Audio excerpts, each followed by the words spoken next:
menyatakan ketuhanan yang Maha Esa. Mahkamah Konstitusi Republik Indonesia yang mengalami perkara konstitusi pada tingkat pertama dan terakhir menjatuhkan putusan dalam perkara perselisihan hasil pemilihan umum Gubernur dan Wakil Gubernur Papua Pegunungan tahun 2024 diajukan oleh Yayasan Cipta Lokataru yang diwakili oleh Del Pedro Marhain Rismansyah selaku Ketua Pengurus, memberi kuasa kepada Haris Azhar dan kawan-kawan selanjutnya disebut sebagai pemohon. Terhadap satu, Komisi Pemilihan Umum Provinsi Papua Pegunungan memberi kuasa kepada Ali Nurdin dan kawan-kawan selanjutnya disebut sebagai termohon.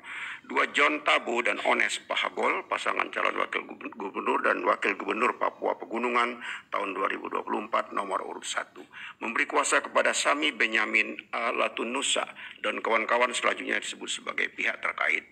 Membaca permohonan pemohon dan seterusnya dianggap telah diucapkan, duduk perkara dan seterusnya dianggap telah diucapkan, pertimbangan hukum, kewenangan mahkamah dan tenggang waktu pengajuan permohonan dalam eksepsi dan seterusnya dianggap telah diucapkan.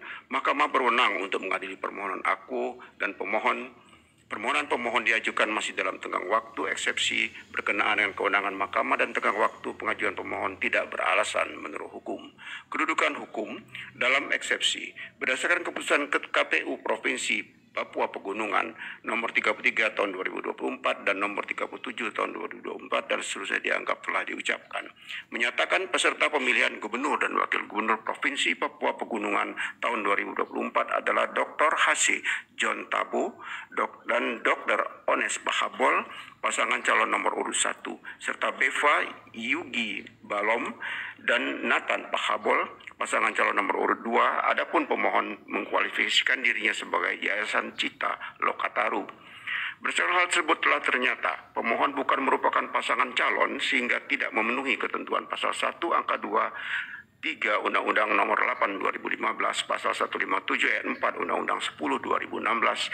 Terlebih, pemilihan Gubernur dan Wakil Gubernur Papua Pegunungan tahun 2024 diikuti oleh satu pasangan calon peserta pemilihan, sehingga tidak terdapat alasan bagi Mahkamah untuk memberikan kedudukan hukum bagi pemohon sebagaimana ketentuan pasal 4 ayat 1 huruf D PMK nomor 3 2024. Meskipun demikian, Mahkamah mengapresiasi niat dan ikhtiar dari pemohon dalam mengajukan permohonan aku sebagai bentuk perhatian dan concern terhadap perkembangan demokrasi bagi masyarakat Provinsi Papua Pegunungan. Bahwa berdasarkan pertimbangan hukum di atas, pemohon tidak memiliki kedudukan hukum untuk mengajukan permohonan aku. Dengan demikian, eksepsi termohon dan eksepsi pihak terkait bahwa pemohon tidak memiliki kedudukan hukum adalah beralasan menurut hukum dan seterusnya dianggap telah diucapkan. Konklusi berdasarkan penilaian atas fakta dan hukum sebagaimana diuraikan, Mahkamah berkesimpulan paragraf 4.1 dan seterusnya dianggap telah diucapkan berdasarkan Undang-Undang Dasar NRI tahun 1945 dan seterusnya dianggap telah diucapkan. Amar putusan mengadili dalam eksepsi 1 mengabulkan eksepsi termohon dan eksepsi pihak terkait berkenaan dengan kedudukan hukum pemohon.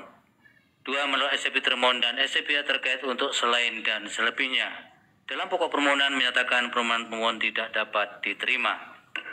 Demikian diputus dalam rapat permusyawaratan hakim oleh 9 hakim konstitusi, yaitu nama-nama hakim dianggap diucapkan pada hari Jumat tanggal 31 bulan Januari tahun 2025 yang diucapkan dalam sidang pleno Mahkamah Konstitusi terbuka untuk umum pada hari Rabu tanggal 5 bulan Februari tahun 2025 selesai diucapkan pukul 10:15 waktu Indonesia Barat oleh 9 hakim konstitusi di atas dengan dibantu oleh Jepri Purkonanta Tarigan sebagai panitera pengganti